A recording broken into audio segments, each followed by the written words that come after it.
En HDC, Historia del Cómic, estamos haciendo una historia completa del cómic desde sus orígenes hasta la más rabiosa actualidad. Puedes acceder a ella haciéndote mecenas en HDC, en iVoox o formando parte del consejo de El Abrazo del Oso en patreon.com/El Abrazo del Oso. Allí podrás escuchar todos los episodios publicados de la historia del cómic y acceder a todos los extras del podcast El Abrazo del Oso. En nuestros episodios One Shot en abierto profundizamos en muchos de los cómics y conceptos que van surgiendo a lo largo de la serie principal. Hoy, junto a Francisco García, abrimos las páginas de La Vuelta al Mundo de Zipi-Zape. La Vuelta al Mundo de Zipi-Zape es una de las historietas largas más emblemáticas del cómic español clásico y una de las más relevantes históricamente dentro del tebeo nacional. El autor tanto de dibujo como de guión es José Escobar y lo publicó la editorial Bruguera en los años 1970, en varios formatos: álbum, reeditado en Olé y en Superhumor. Aunque es un álbum de humor infantil, de eso no cabe duda, también es un cómic de aventuras, y esto es enormemente importante, puesto que tanto el formato, totalmente desacostumbrado para Zipi-Zape, de una aventura larga, como el hecho de que esta aventura contenga elementos de viaje y aventuras en entornos exóticos, era una novedad en los personajes. E incluso nos podríamos atrever a decir que en los personajes de este contexto, quizá con la excepción de Mortadelo y Filemón. ¿Por qué aventuras largas? Hay que tener en cuenta que Zipi-Zape formaban parte de ese imaginario colectivo popular del tebeo español del siglo XX, y en este momento estaban en su momento álgido. Los personajes fueron creados en 1948, como unos gemelos traviesos para la revista Pulgarcito.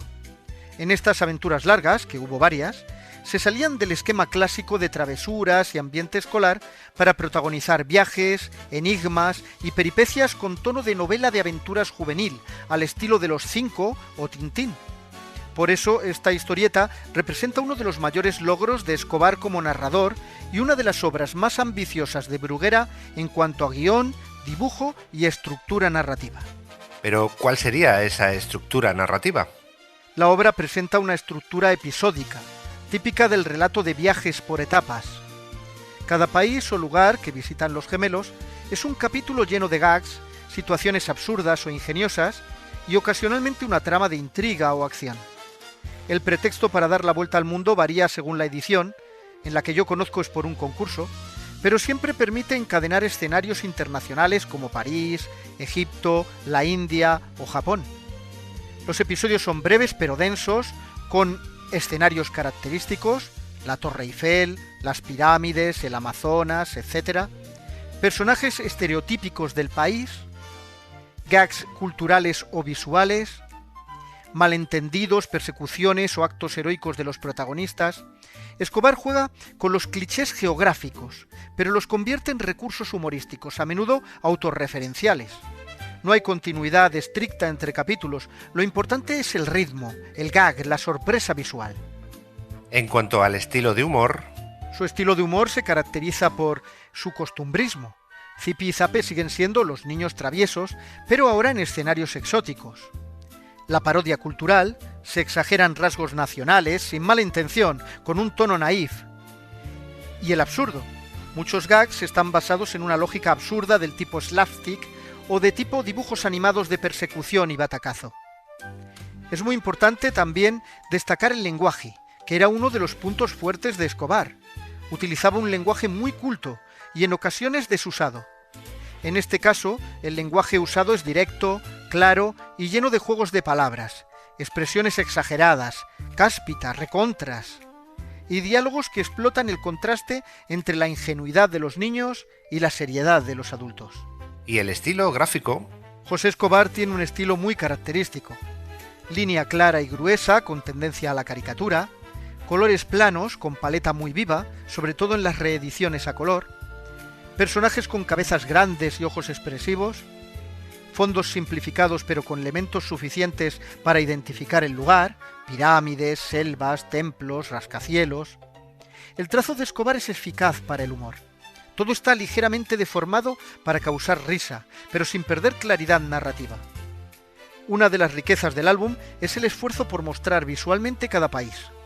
Aunque con licencias y estereotipos, Cada lugar se reconoce con facilidad, lo cual tiene un valor didáctico y turístico, especialmente para niños de la España de los años 70-80 que no tenían acceso fácil al mundo exterior, por lo que es muy de destacar también la escenografía. En cuanto a las viñetas y al ritmo... Viñetas de tamaño medio, muy legibles.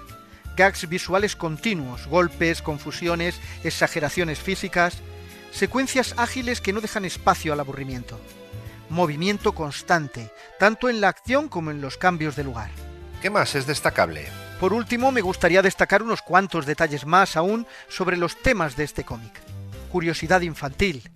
Zipi y Zape representan al lector niño que quiere conocer el mundo. Unidad familiar. A menudo aparecen Don Pantuflo Zapatilla y Doña Jaimita en roles de padres sorprendidos pero presentes. Interculturalidad y humor blanco. Aunque hoy algunos estereotipos pueden resultar desfasados, el espíritu del cómic es integrador y pacífico. Y uso del ingenio sobre la fuerza. Como es habitual en Escobar, las soluciones a los problemas surgen del ingenio más que de la violencia. Y cerramos con la importancia de la obra. Esta obra representa uno de los momentos narrativamente más ricos de los personajes, combinando aventura y humor con una intención de mostrar el mundo a los jóvenes lectores. Podríamos considerarlo la cima de las aventuras largas de estos personajes. De hecho, como decimos, la historia podría interpretarse como pedagógica, si la vemos como una forma de geografía lúdica. Los niños aprenden sobre el mundo sin sentir que estudian. Este modelo influyó en otras publicaciones infantiles posteriores. Reúne lo mejor del humor de Bruguera, gags visuales, estereotipos entrañables, moralejas suaves, con un formato más extenso que permite una aventura más ambiciosa. Y desde un punto de vista del patrimonio cultural tebeístico de España, Zipi y Zape, y en particular este estilo de aventura larga, forman parte de la memoria gráfica colectiva de varias generaciones. Este álbum sería un ejemplo brillante de cómo el cómic español abordó el formato álbum al estilo europeo sin perder su sabor propio. En resumen, la vuelta al mundo de Zipi y Zape es mucho más que una sucesión de chistes infantiles. Es una muestra del talento de Escobar como narrador visual, como humorista y como cronista ingenuo de un mundo que a través de los ojos de dos niños traviesos se convierte en una gran aventura. El cómic divierte y educa, sin moralinas explícitas. Ofrece variedad de escenarios y gags, con un ritmo impecable. Consolida a Zipi y Zape como símbolos del tebeo nacional y mantiene su vigencia como lectura entrañable y formativa. Por todo ello, destacamos esta obra como una de las mejores historietas humorísticas de la historia del cómic. La historia del cómic es un podcast exclusivo de El Abrazo del Oso Producciones, con guión y locución de Francisco García, producción y dirección de Eduardo Moreno y diseño sonoro de Ángel González. ¿Quieres acceder a toda la historia del cómic? Hazte mecenas de HDC en iVoox o formando parte del consejo de El Abrazo del Oso en patreon.com/El Abrazo del Oso. Allí podrás escuchar todos los episodios publicados de la historia del cómic y acceder a todos los extras del podcast El Abrazo del Oso. Encuentra más información en la web elabrazodeloso.es y si tienes algo que contarnos, escríbenos a correo@elabrazodeloso.es.